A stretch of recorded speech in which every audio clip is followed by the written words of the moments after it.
Hello and welcome to the 2023 JR3 X NASCAR playoffs. Over the next 9 weeks, the 16 current NASCAR playoff drivers are going to hit the fat track oval with their respective diecasts to see who can take home the JR3 X NASCAR championship. Here's how this is going to work. For the first 4 weeks, the cars will hit the track to see how far they can make it on the oval. The slowest 4 will be eliminated. For the second half of the playoffs, the drivers who moved on will race to win a spot in the championship race at Phoenix. So comment down below, who do you think is going to go all the way? And who do you think is going to be eliminated right off the bat? Will the victor go on to win the actual 2023 season? Only time and a lot of racing will tell. I'll see you guys on race day. Up first on the track for the JR3 NASCAR playoffs, we have Martin Truex Jr. Let's see what Martin's able to pull out here on the oval. Gets around both corners. It's going to end off on that front straightaway. A solid first run for the 19 car. Next up in the 24 from Hendrick Motorsports, we have William Byron. See what Byron's able to do here speed-wise. It does not look like he's going to have the speed to catch up to the 19. Byron's going to be hanging out right around here. Next up in the 8 RCR car, we've got Kyle Busch. See what the 8 car is able to pull out here, and it doesn't look like any speed out of that 8 as he ends off on the second turn. First car we've seen not make it through the second turn. Let's hope he makes it. And finally, for the last car of the week, we have the 22 of Joey Logano. See what Joey's able to do here. Gets around the corner. He's going to just barely pass Martin Truex Jr. And just like that, after week 1, the 22 is leading the race. Which 4 cars will be eliminated after week 4? I guess we're just going to have to wait and see. Next up on the track, we have fan favorite Denny Hamlin. See what Denny's able to put out on the track there, and he doesn't look like he's going to get around that second corner. And right behind him, we have another fan favorite and Denny's best friend. We've got Ross Chastain. See what Chastain is able to do here. He is hauling it around those corners. He's going to pull out to the outside after the second turn, taking the lead from the 22. So far, that is the best run we've seen, and Ross locks himself into the next round. Next up, we have the 34 of Michael McDowell. See what McDowell's able to do here on the oval. Gets around the second corner. He's going to end off on the front stretch, right behind Ross Chastain. And finally, in his last season, we have Kevin Harvick. See what Harvick is able to do here around the track. He's going to hug that inside, but he's going to go farther than anyone has gone before. What a dominant performance. And it's going to be Kevin Harvick currently leading the playoff grid, thus putting Martin Truex Jr. in the elimination spot. Who will be eliminated after week 4? I guess we're just going to have to find out. Next up on the track, we have the 17 of Chris Buescher. See what Buescher is able to do here speed-wise. Gets around that corner, ends off on the backstretch, but is not going to be enough to pass the 19. That puts Buescher right below the cutoff line, not beating Martin Truex Jr. And if he wants to move on, he's going to have to finish in front of at least one more car. But next up on the track, we have the 12 of Ryan Blaney. See what Blaney can do on this track here. A lot of speed going around those corners, and he's going to get right up there with Harvick. Next up, we have our Daytona 500 winner, Ricky Stenhouse Jr. See what Stenhouse is able to do. Stenhouse has a ton of speed. He's going to get to the third corner, the first corner, whatever you want to call it. And finally, we got Bubba Wallace in the 23.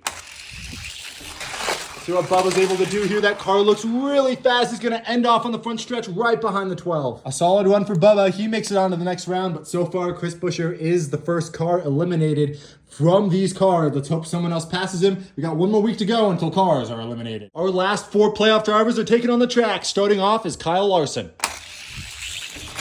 See what that 5 is able to bring out. A lot of speed from the 5. He's going to end off on the first turn in front of the 47, the fastest run we've seen so far. Right behind him, we got the 20 of Christopher Bell. See what C. Bell's able to do here. Gets around the corner, and he's just going to be able to pass the 17, getting on the front stretch, and he's going to move on. Next up in the number 6 for RFK Racing, we got Brad Keselowski. See what speed Brad can bring to the table here, and it doesn't look like much. He's going to end off right in front of his teammate. And filling in for the 45, because I was not able to get any diecast, is the 99 of Daniel Suarez. See what Suarez is able to do here speed-wise. He ends off on the corner, but it's not going to be enough. And there you have it, our 4 cars eliminated with the 8 of Kyle Busch, the 11 of Denny Hamlin, the 99 of Daniel Suarez, and the 24 of Byron. All of these cars will be taking on the track once again to see if they can win the race and move on to the Championship 4. Kicking off week 5 of the JR3 X NASCAR playoffs, we've got Kyle Larson. Larson dominated the first round here. Let's see what he's able to do in that Valvoline 5, and a very good performance for the 5. It's going to end off on that first corner. One of the best runs we've seen so far. That 5 is not messing around. Next up, behind the 5, you've got the 23 of Bubba Wallace. See how it takes. If he beats the 5, he's on to the championship, but it does not look like it. The 23 showed some good speed on that first corner, but was not able to keep it off the inside wall. He's going to end off right behind the 5. And finally, last chance for the 22 of Joey Logano. He has to beat the 5 to get into the finals to see what he can do, and it's not a fast run at all. Joey Logano messes it up, and he's not going to beat the 5 for the playoffs. Unfortunately, the 22 and now the 23 have been eliminated, and it's going to be Kyle Larson's your first car moving on at the championship weekend in Phoenix. I'll see you guys next week. The next car on the track, we've got the 47 from Stenhouse. See what he's able to do with that Sunny D car. It sounds real fast, but he's not going to get around that second corner very well. Unfortunate run for the 47. 47 is going to have to hope his competitors finish behind him. Otherwise, he's not going to Phoenix. Right behind the 47, we've got the 1 of Ross Chastain. See what that GoPro car is able to do speed-wise. He's going to hold the speed, beating out Stenhouse, but just barely hugging that inside lane, but he's going to take the lead. A solid run for Ross. Let's see if he can hold his lead. And the person he has to hold it from is the 19 of Martin Truex Jr. See what Truex can do here. Keep it off the inside, and he does. He's going to end off on that front stretch, beating out the 1 and the 47. A great run by both of these cars, but it's going to be the 19 of Truex taking the win and moving on to the championship weekend in Phoenix. I'll see you next week. Next up on the track in his last season, we've got Kevin Harvick. See what Harvick is able to do in that gear wrench forward. He's going to hug the inside lane and end off on that front stretch. Not as fast as his last run, but still a run to beat. Up next, we have the 20 of Christopher Bell. See if Bell has the speed to pass the 4 and go to Phoenix. It does not look like it. The 20 just does not have the speed it takes to beat that 4. And finally, we've got the 6 of Brad Keselowski. Let's see what he's able to do. He's got to beat that 4 to go to Phoenix. Makes it around that second corner on the outside, and he's going to make it. He passes the 4 and the 20 to take the win. A very clean run from the 6 is going to send him to the playoffs. The 4 and the 20 have unfortunately been eliminated, but we got one more week before we determine our final 4, and I'll see you guys then. In our final race before the championship, we got the 12 of Ryan Blaney going first. See what Blaney's able to pull out of that 12 Pennzoil Mustang. Is going to end off on the front stretch. Not bad at all. A good performance, but still a performance that can be beat. Let's see how his competitors do. Right behind him, we have the 34 of Michael McDowell. Can McDowell bring his car to the championship weekend in Phoenix? It doesn't look like it. McDowell, unfortunately, does not have the speed to pass Blaney, but we got one more car to go. In the last attempt to make it to Phoenix, we've got the 17 of Chris Buescher. He just barely made it into this round. Let's see what he can do with it.